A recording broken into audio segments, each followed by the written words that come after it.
Ça y est, les élèves sont enfin prêts. Ils ont tous leur ardoise, un Velleda qui marche et un chiffon pour effacer. Je leur dis, écrivez le nombre 78. Les élèves lèvent leur ardoise pour me montrer leurs résultats. Je découvre des 60 108, des 708 et quand même quelques 78. Je ne suis pas très étonné de trouver de tels résultats, puisque j'avais à peine dit sois que Léa et Martin se précipitaient pour écrire 6 sur leur ardoise. Et si apprendre, ce n'était pas au fond savoir suspendre son geste spontané. Pour répondre à cette question, nous allons de nouveau faire appel à Gérard Morin, qui est intervenu lors de la première édition de la conférence des professeurs des écoles. Il prend cet exemple pour illustrer la richesse de notre patrimoine pédagogique. J'ai abordé maintenant un autre domaine de mon intervention, c'est la légitimité de nos connaissances. Le patrimoine pédagogique, Freinet, Montessori, Pestalozzi, Montaigne, Dewey et tant d'autres, c'est notre trésor commun. Toute profession dispose d'un patrimoine, c'est-à-dire d'un ensemble de pratiques et de valeurs léguées par ceux qui nous ont précédés. Il en va de même pour l'enseignement. Nous avons un patrimoine pédagogique et c'est un trésor. Pourquoi alors que le temps passe, que les choses changent, ce patrimoine pédagogique demeure-t-il impérissable? Alors je vais vous donner un exemple. Il arrive fréquemment que des recherches récentes confirment des savoirs anciens. Et je vais vous donner un exemple. Olivier Houdet, c'est un instituteur qui est devenu chercheur dans le domaine des neurosciences.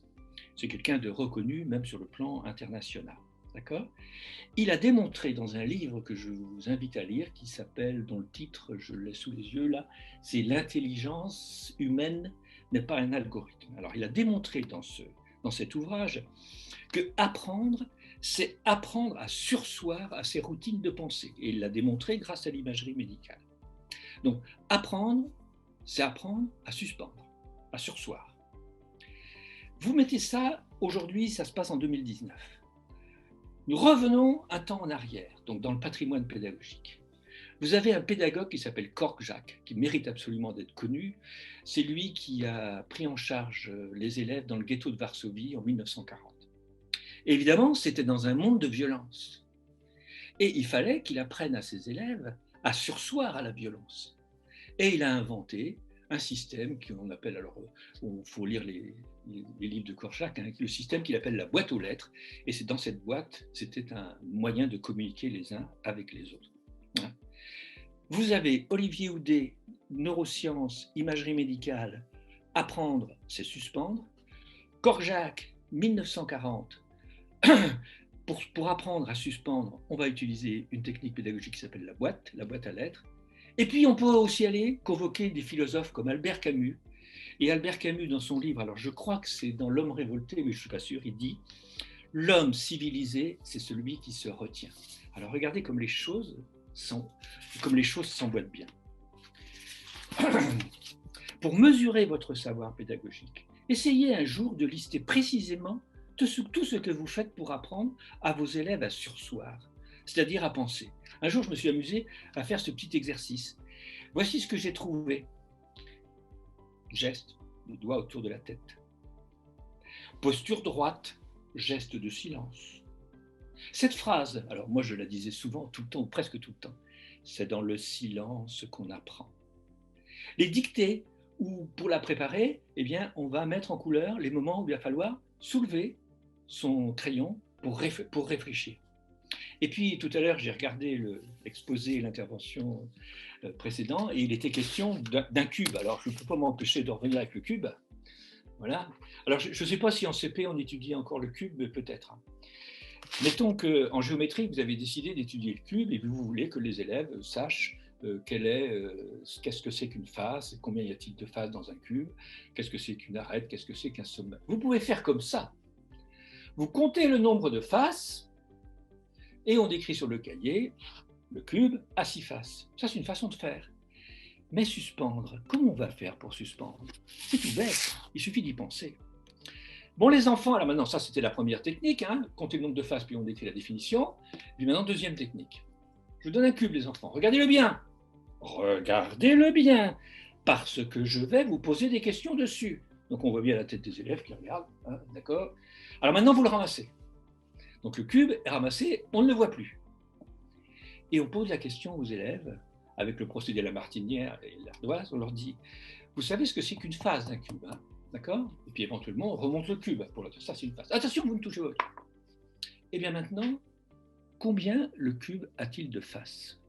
Autrement dit, la question, ce n'est pas de dire le résultat de ce qu'on a observé, c'est dire le résultat de l'image que l'on s'est fait du cube. Donc ça ne se passe plus dans les mains, ça se passe dans la tête. Et bien vous allez voir que vos petits élèves, ils vont vous dire, prenez votre ardoise, écrivez combien il y a de faces sur le cube. Ils ne vont pas vous écrire 6. Ils vont vous écrire 4, parce qu'ils confondent le cube et le carré.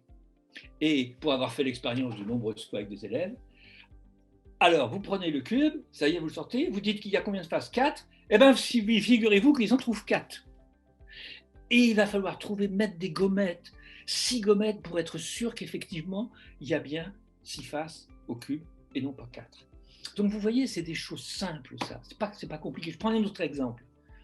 Vous devez travailler les nombres, je pense, en CP, là, hein, l'écriture des nombres. 30, 40, 50, ça va. 60, si on va jusqu'à 60, ça va.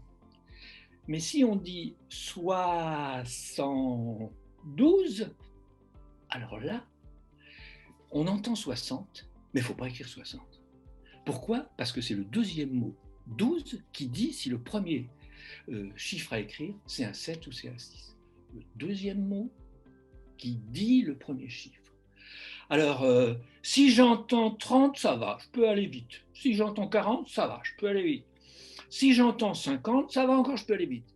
Si j'entends 60, je lève mon crayon. Parce que, est-ce que c'est 62 ou est-ce que c'est 72? Si c'est 72, alors c'est un 7. Si c'est 62, alors c'est un 6. Alors, imaginez 95.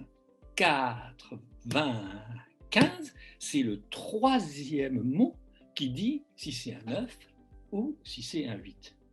Alors vous voyez bien que suspendre, apprendre à suspendre, son geste spontané, ça a été démontré par les neurosciences aujourd'hui. Ça a été montré, l'efficacité a été montrée par Korczak en 1940. Les philosophes tels que Albert Camus disent l'importance de suspendre. L'homme civilisé, c'est celui qui suspend. Eh bien aujourd'hui, ça nous aide à dire mais qu'est-ce que je peux faire pour apprendre l'élève à suspendre? Alors je laisse votre imagination continuer.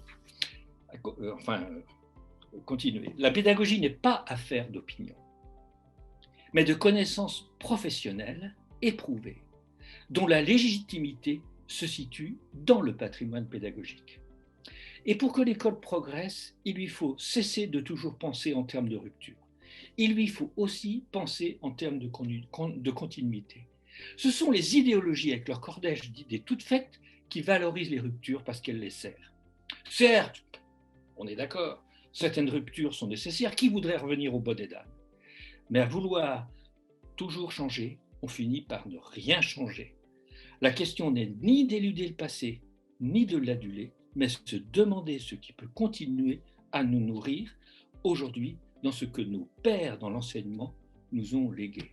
Nous avons des pères dans l'enseignement et il faut aller creuser ce patrimoine pédagogique qui, encore une fois, est notre trésor commun. Je sais que vous n'avez pas beaucoup de temps pour vous plonger dans notre trésor commun qu'est le patrimoine pédagogique. Et qu'en plus, vous ne savez pas trop par où commencer. C'est pour cela que je vous conseille son dernier livre. Il met en scène Hélène, une enseignante débutante qui tente d'analyser sa pratique au regard de la lecture des grands pédagogues. Je vous ai partagé le lien dans la description de la vidéo. Si vous préférez, vous pouvez aussi découvrir l'intégralité de l'intervention de Gérard Morin sur efeureka.com/lpp9. Si vous avez apprécié cet épisode, abonnez-vous à la chaîne YouTube et appuyez sur le bouton j'aime.